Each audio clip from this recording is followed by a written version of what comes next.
Kumusta? Magandang umaga, biyaya at kapayapaan mula sa ating Panginoon at tagapagligtas na si Jesucristo.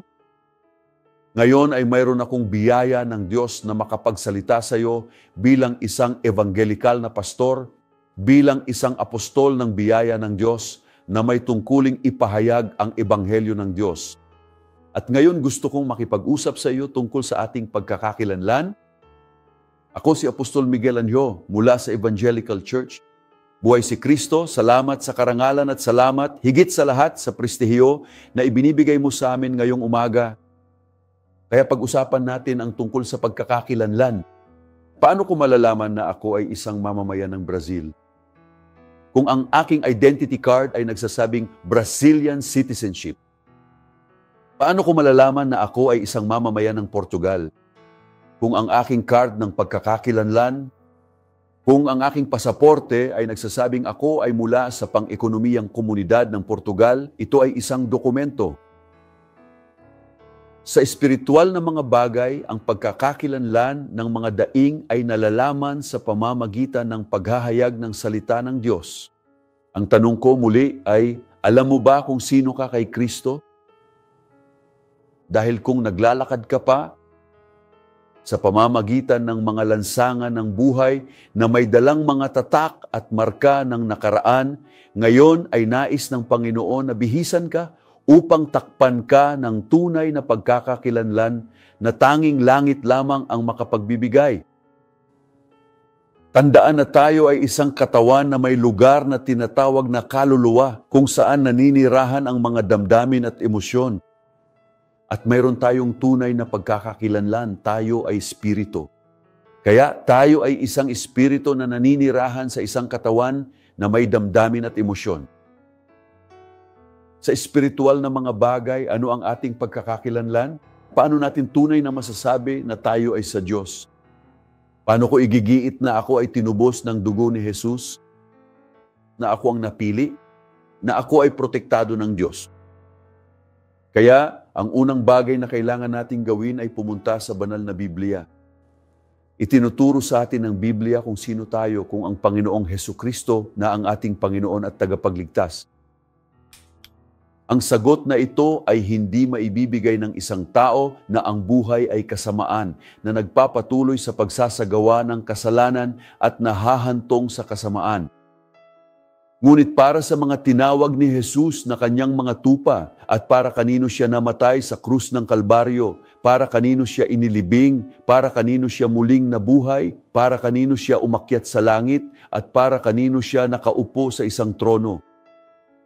Ito ang nagbibigay sa atin ng ating tunay na pagkatao. Isipin mo, napakahalaga mong tao sa Diyos. Kailangan mong magkaroon ng pagkakakilanlan mula sa Diyos na ang Espiritu Santo. Ito ay mapapatunayan sa iyong puso ngayon. Maaari kang lagyan ng label ng mundo kung ano ang gusto nito, ngunit pinangalanan ka na ng langit. Siya ang nagbibigay sa iyo ng tunay mong pagkatao kung si Kristo ang iyong Panginoon.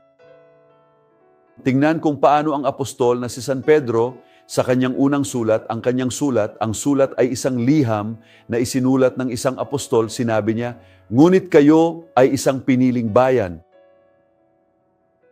Maharlikang pagkasaserdote, bansang banal, bayang pag-aari ng Diyos, upang maipahayag mo sa kanila ang mga kapurihan niya na tumawag sa iyo mula sa kadiliman tungo sa kanyang kamanghamanghang liwanag.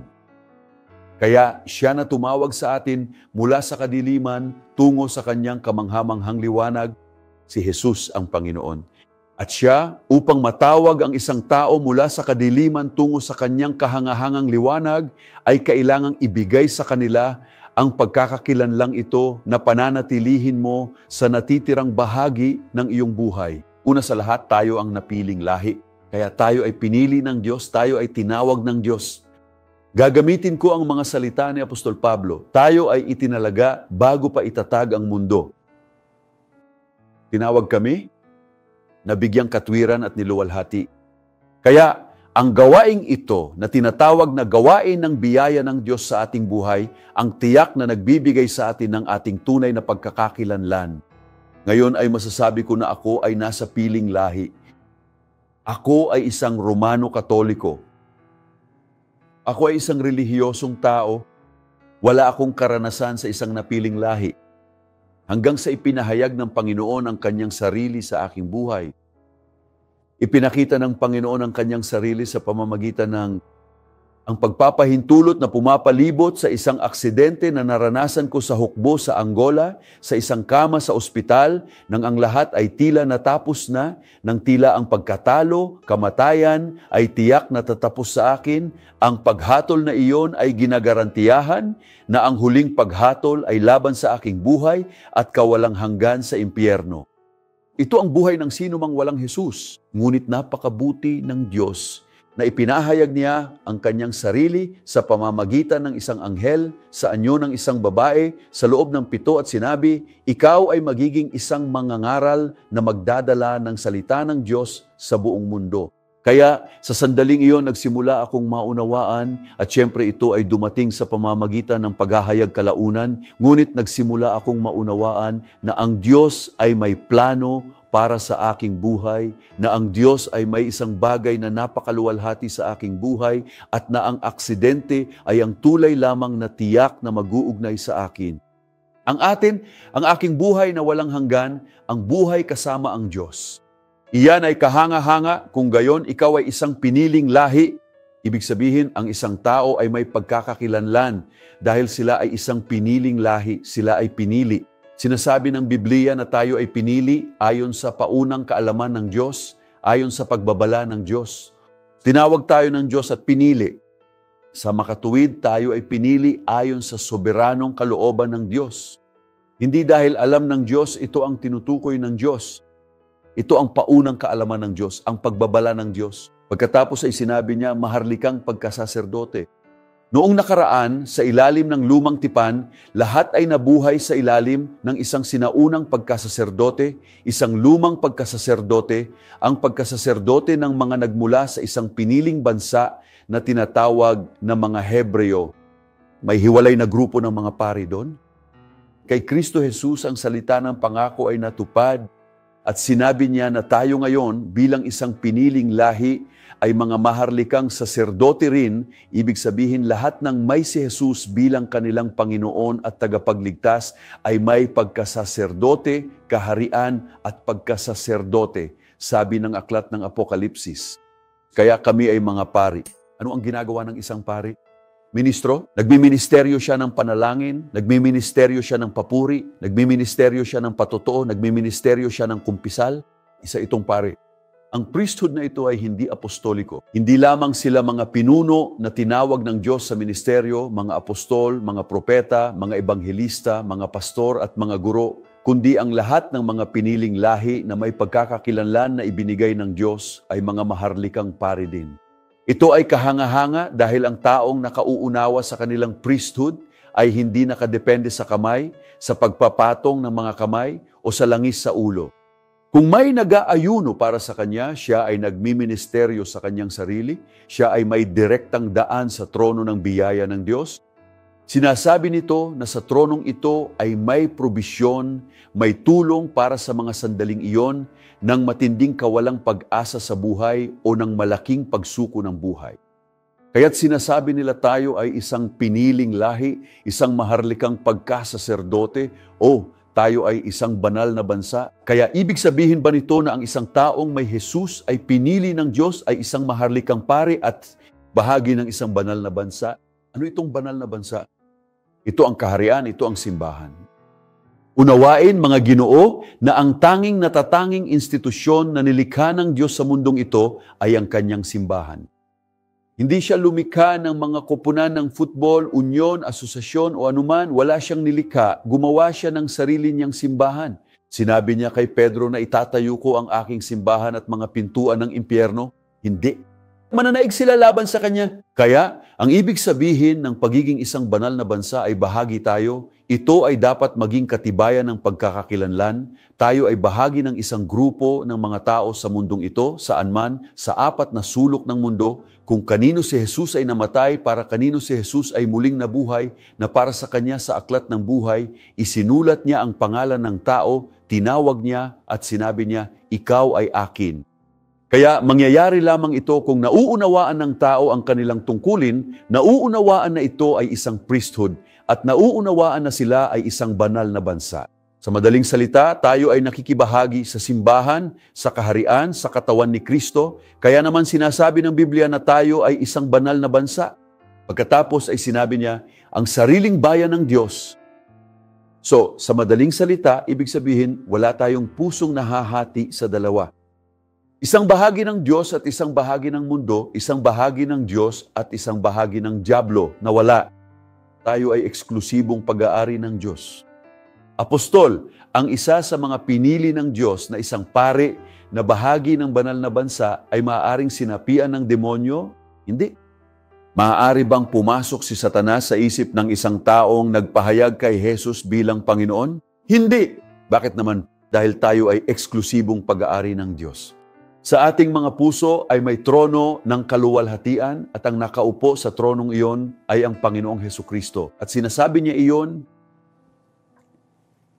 ang pagkakakilanlan na ito na isang piniling lahi, isang maharlikang pagkasaserdote, isang banal na bansa, isang bayang tanging pag-aari ng Diyos ay may tungkulin. Lahat tayo ay may tawag. Sinabi niya, ipinahahayag sa kanila ang mga kabutihan niya na tumawag sa inyo mula sa kadiliman tungo sa kanyang kamanghamanghang liwanag.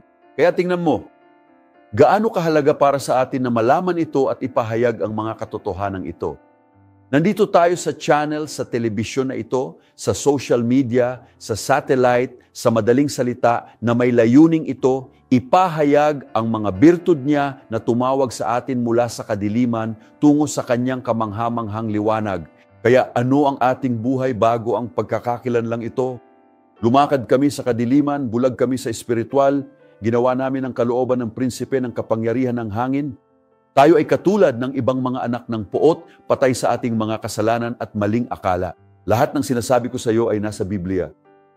Hindi kami naghahanap, hindi kami nagkakaintindihan, wala ni isang taong matuwid. Yun ay ang aming buhay. Patay sa mga kasalanan at maling akala. Pagkatapos, ayon sa kanyang salita, tinawag tayo ng Diyos mula sa kadiliman tungo sa liwanag upang maipalaganap natin ang mga birtud ni Jesus. Nandito ako ngayong umaga na may ganito. Ang focus ng buhay na ito, ang ipahayag ang pangalan ng Panginoong Hesukristo upang sabihin sa Kanya na ang nag-iisang tunay na Diyos ay ang Panginoong Hesukristo. Walang ibang pangalan para dito, maging sa langit o sa lupa o sa ilalim ng lupa o sa kailaliman ng dagat o sa disyerto. Walang ibang pangalan kung saan tayo dapat maligtas. Ang pangalan ni Jesus. Ito ang pangalan na nasa itaas ng bawat pangalan. Siya ang pinakamataas na pastol ng mga tupa. Siya ang mataas na saserdote ng ating pagtatapat. Siya ang apostol at pastol ng ating kaluluwa. Siya ay tunay na Panginoon, ang tagapagligtas, ang manunubos, ang tanging isa, ang soberano, ang hari ng mga hari, ang Panginoon ng mga Panginoon, ang leon ng tribo ni Huda. Makinig, ipinapahayag ko ang pangalan ni Jesus. Kung ito ay kumukonekta sa iyong puso at espiritu, nangangahulugan ito na ikaw ay isang taong ligtas at ang bagong pagkakakilanlan na ito ay inihahayag sa iyong puso. Tapos, habang sinusubukan ng mundo na burahin ang kakanyahan ng mga tao, isinulat ng Diyos ang iyong pangalan gamit ang tinta ng kawalang hanggan. Mayroon kang walang hanggang pagkakakilanlan. Sinabi ng Panginoon, walang makakaagaw nito sa aking mga kamay. Kaya minamahal, hindi ito ang sinasabi ng nakaraan tungkol sa iyo. Ito ang ipinahahayag ng Diyos ngayon kung bubuksan mo ang iyong puso at tanggapin ang mga katotohanan ito habang tinatanggap mo si Jesus bilang Panginoon. Ikaw ay hindi kung ano ang sinasabi ng mundo na ikaw ang sinasabi ng Diyos na ikaw ay dahil siya ang pumili sa iyo upang sumikat dito sa lupa. Ang isang dalisay na kaluluwa at isang nabagong isip ay patunay ng isang bagong kapanganakan, patunay ng isang bagong buhay kay Kristo Jesus. Tingnan kung ano ang sinasabi ng Efeso sa Kabanata 5, verse 26, sabi ng salita ng Panginoon, upang pabanalin siya, na nilinis siya sa pamamagitan ng paghuhugas ng tubig ng salita. Kaya ano ang ginagawa ng Diyos? Pinipili ng Diyos ang isang tao, minsan mula sa ilalim ng hukay, mula sa alabok, mula sa tambak ng basura, mula sa paghihirap. Minsan ang isang tao ay hindi na makakaramdam ng maayos. Mula sa paghihirap ng labis na sakit na sumira sa kanyang buhay. Diyos, katulad ng nangyari sa buhay ko, nahuli ako doon sa ospital, nung bisperas ng pagkaputol ng binti ko na may gangrene at napakaraming existential at emosyonal na problema. Isipin ng isang kabataan, 20 o 21 taong gulang na nakakulong sa kama sa ospital. Ano ang ginawa ng Diyos? Nilinis niya ako ng tubig ng salita. Nilinis niya ang buhay ko, kaya ang naglilinis sa isang tao ay ang tubig ng salita. Hindi ito tubig mula sa Bara Beach, hindi ito tubig mula sa lagon, hindi ito tubig ilog, hindi ito tubig mula sa tubig ng kung sino alam kung anong uri, tulad ng imbento nila sa mga araw na ito. Kung ano ang naglilinis sa isang tao, kung ano ang nagpapabago sa isang tao, kung ano ang nagbabago sa isip, ay sinasabing ang paghuhugas ng tubig sa pamamagitan ng salita. Kaya ngayon ay mayroon tayo sa pinagpala, kahanga-hanga at makapangyarihang salita ng Diyos, isang lakas na binabago nito ang mga buhay. Siya ay tapat, ang salitang ito ay tapat, may priority siya sa buhay namin. May kakayahan siyang linisin ang tao. Siya ay may kakayahang lumikha ng isang bagong paraan ng pagtingin sa buhay. Siya ay may kapangyarihang kunin ang isang tao mula sa ilalim ng balon, mula sa kumunoy ng putik, gaya ng sinasabi ng salita ng Panginoon, at ibahin sila sa isang hinirang, isang tao na eksklusibong pag-aari ng Diyos. Banal na bansa, isang taong tunay na may pagkakaisa ang Diyos. Sinasabi ng Biblia na tayo ay isang espiritu sa Panginoon. Tingnan din sa Juan 15:3, muli niyang sinabi, kayo ay malinis na dahil sa salitang sinabi ko sa inyo. Kaya ang salitang ito ay kahanga-hanga dahil may kakayahang maglinis at maghugas. Ang espiritu ay muling nabubuhay kapag narinig ng tao ang salita. Sinabi ni Pablo sa mga Hebreo na ang salita ng Diyos ay buhay at aktibo, makapangyarihan, matalas, parang tabak na may 2 talim. Nagagawa niyang tumagos sa puso, ihiwalay ang kaluluwa mula sa laman, ang espiritu sa laman, at siya ay pumapasok at tumagos maging ang mga hangarin ng puso. At nasa loob na ginagawa ng Diyos ang kanyang gawain. Lumilikha siya ng trabaho mula sa loob palabas. Kaya't hindi ang kulay ng buhok, hindi ang damit, hindi lang ugali, kundi dumating si Kristo upang mabuhay sa ating buhay. Hindi ka na nagdadala ng kahit anong pag-aari ng matanda. Wala na itong dala. Nilinis ka na ng salita sa panahon ng programang ito, muling nabuo ka na ng Espiritu, kinikilala ka ng langit bilang banal, at dapat kang mamuhay ayon sa biyayang natanggap mo sa pamamagitan ng instrumental na programang ito. Hindi ka binabanggit ng katotohanan ng Diyos, ito, nililinis ka nito, inihahayag ka nito, pinalaya ka nito. Ganito dapat mabuhay ang isang may Kristo na may ganitong pagkakakilanlan. May bago na tayong identity.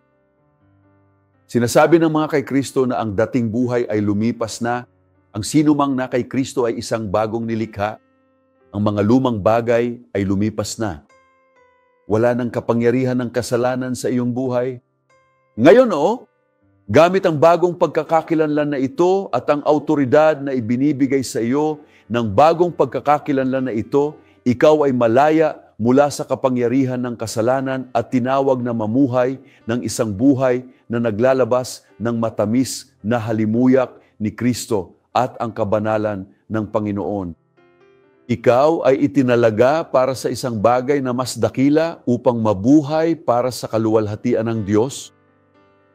Ang matubos ay ang malayang sumunod, ang hindi bumalik sa mga tanikala ng nakaraan. Kaya makinig ng mabuti sa pagtatapos ng programang ito. Ang matubos ay hindi lamang pagiging isang taong naligtas. Ito ay isang taong itinalaga na nabuklod upang mamuhay ng isang bagong kwento ng buhay. Kaya ngayon, nasaan ka man ipahayag ito bilang isang apostol. Pag-aari ko ang Diyos. Ako ay isang tinubos, kaya't walang paghatol para sa mga na kay Kristo. Sabihin, ako ay kay Kristo. Wala nang convictions. At tanggapin ito. isang bagong pagkakakilanlan kay Kristo at lumakad kasama ng liwanag at sa liwanag ng Diyos. Ipahayag ang kadakilaan niya na tumawag sa iyo mula sa kadiliman tungo sa kanyang kamanghamanghang liwanag. Ito ang kalooban ng Diyos. Ang Espiritu ng Diyos ang nagsalita sa iyo. Siya ang nagbuklod sa iyo para sa araw ng pagtubos. Maraming salamat, Panginoon, sa aral na ito na nagpabago ng buhay, tiyak. Ang buhay ng mga tao na ngayon ay nagsisimula ng bumangon upang tumayo sa sarili nilang mga paa at malaman na may bagong kwento na dapat isabuhay. Maaari kaming makipag-ugnayan sa iyo ng direkta sa aming WhatsApp. Maaari mo kaming tawagan, naroon mismo sa iyong screen, 99-127-41-54. O kung kailangan mo ng salita ng panalangin o payo, ang aming mga counseling bishop ay available sa 30-17-70. Linggo ngayon at ngayon kailangan mong gawin ang pangalawang pinakamahalagang desisyon sa iyong buhay.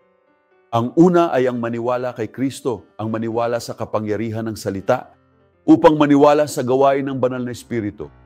Pangalawa, kailangan mong makilahok sa simbahan.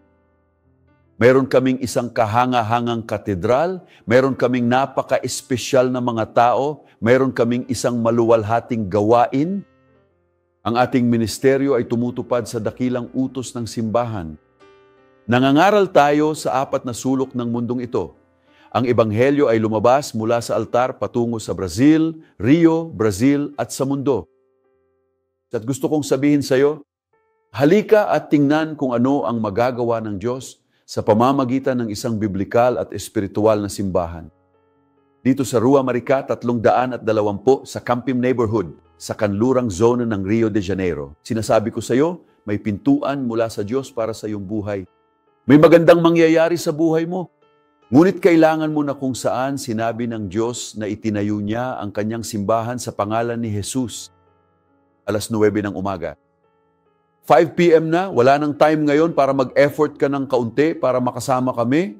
Dahil ang makikinabang ay ikaw, pamilya mo, kumpanya mo, negosyo mo. Dahil ang pagkakaroon ng bagong pagkakakilanlan na ito ay nangangahulugan ng pagkakaroon ng pagkakakilanlan ng isang nagwagi. 9 a.m., 5 p.m. dito sa Rua Marica 320 sa Campino Neighborhood, kanlurang bahagi ng Rio de Janeiro, sa napakagandang lungsod na ito. Sa maluwalhating munisipalidad na ito ng Rio de Janeiro, nais kong tapusin ang ating programa sa pamamagitan ng pasasalamat sa Diyos sa pagkakataong ibinibigay niya sa akin na narito upang magkaroon ng isang tao, ang mga tao ng Cristo Vive Church, na nasa likod ng apostol, sa harap magkasama upang ipahayag ang ebanghelyo. Ang aking pangkat sa telebisyon ay gumawa ng pangako, kabalikat sa apostol na magkakasamang ipalaganap ang ebanghelyo. Gusto kong magpasalamat sa Diyos sa buhay. 2 minamahal na anak, sina Rodrigo Ambroso at Fabiano Ambroso, mga may-ari ng Turbomil Villamil Mesquita Supermarket Chain. 2 lingkod, isang pares ng Diyos na mahilig mag-ebanghelyo at nagbibigay ng suporta. Ito ay Turbomil. Ang aking pangalawang pagpapahayag ng pasasalamat ay para kay Renato Villarino, Claudia Riches at sa aming Zinzane. Si Zinzane ay may gawa ng Diyos. Si Zinzane ay isang tagapagpahayag ng biyaya ng Diyos sa pamamagitan ng Brazilian fashion. Kaya, Renato Villarino, Claudia Rigias, minamahal na si Riñas, maraming salamat sa pagmamahal sa ministeryong ito at sa paglilingkod ng sama-sama sa ministeryong ito. Makakaasa ka na ang makapangyarihang kamay ng Diyos ay palaging gagabay at aakay sa iyo sa tagumpay sa pangalan ni Jesus. Well, meron pa naman, 1 minuto at kalahati, manalangin tayo sa Panginoon. Minamahal at pinagpalang Ama, na ihasik na ang salita, tinanggap na ng mabuting lupa, ng puso ng mga hinirang, sumibol na ang salitang ito, namumunga na ng 36 ulit ang naihasik. Ngunit sa oras na ito, Panginoon, alam ko na may mga tao sa kabilang panig, desperado, nababagabag, walang direksyon sa buhay, may sakit, nanghihina, kahit na may ang mga pag-iisip ng pagpapakamatay, mga taong nasa krisis sa pamilya, nasa krisis sa pananalapi, nasa emosyonal na krisis. Panginoon, iabot mo ang iyong kamay. Iniaabot ko ang aking kamay bilang isang ministro ng Ebanghelyo at kasama ng iyong kamay, Panginoon, naway ang langit ngayon ay magpahayag ng isang himala sa buhay ng taong ito. Magpagaling sa pangalan ni Hesukristo, lumaya sa gapos na ito, sa krisis na ito, sa sakit na ito, mula sa panghihina na ito, mula sa mga damdaming ito na napakarupok. Ipinapahayag ko na mula sa tuktok ng iyong ulo hanggang sa talampakan ng iyong mga paa, ang iyong buong katawan ay malusog. Ipinapahayag ko na ikaw ang ulo at hindi ang buntot. Ikaw ay nasa itaas at hindi sa ibaba. Kailangan mong magpahiram at hindi ka manghihiram. Ang mga birtud ng kaharian ay nasa iyong buhay. Ikaw ay higit pa sa isang mananakop. Ikaw ay maunlad. Ikaw ay malusog. Ikaw ang pinuno sa lupaing ito sa pangalan ni Hesukristo. Tanggapin ito, sabihin ito, natanggap ko ang salitang ito, naniniwala ako sa salitang ito, inaangkin ko ang salitang ito. Sa pamamagitan ng isang bagong pagkakakilanlan, mamumuhay tayo sa pinakamabuti ng Diyos sa mundong ito na naghahari sa buhay. Biyaya at kapayapaan sa lahat sa pangalan ni Jesus, Apostol Michelangelo,